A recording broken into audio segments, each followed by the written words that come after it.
اعوذ باللہ من الشیطان الرجیم بسم اللہ الرحمن الرحیم السلام علیکم ورحمۃ اللہ وبرکاتہ۔ میرے عزیز بھائیو بہنوں اور بچوں، حضرت ابو ہریرہ رضی اللہ تعالیٰ عنہ بیان کرتے ہیں، رسول اللہ صلی اللہ علیہ وسلم نے فرمایا، ماہ مبارک رمضان تمہارے پاس آیا ہے، اللہ نے اس کا روزہ تم پر فرض کیا ہے۔ اس میں آسمان کے دروازے کھول دیے جاتے ہیں، جہنم کے دروازے بند کر دیے جاتے ہیں اور سرکش شیاطین بند کر دیے جاتے ہیں۔ اس ماہ میں ایک رات 1000 مہینوں سے بہتر ہے۔ جو شخص اس کی خیر و بلائی سے محروم کر دیا گیا تو وہ ہر خیر و بلائی سے محروم کر دیا گیا۔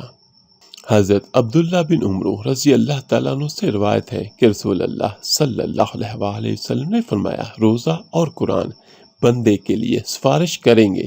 روزہ عرض کرے گا، رب جی میں نے دن کے وقت کھانے پینے اور خواہشات سے اسے روکے رکھا، اس کے متعلق میری سفارش قبول فرما۔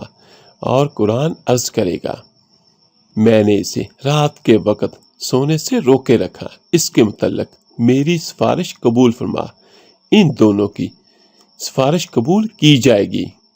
حضرت ابن عمر رضی اللہ تعالیٰ عنہ بیان کرتے ہیں، رسول اللہ صلی اللہ علیہ وسلم نے فرمایا، تم روزہ نہ رکھو حتیٰ کہ تم رمضان کا چاند دیکھ لو، اور روزہ رکھنا موقوف نہ کرو حتیٰ کہ تم اس حلال شوال کو دیکھ لو۔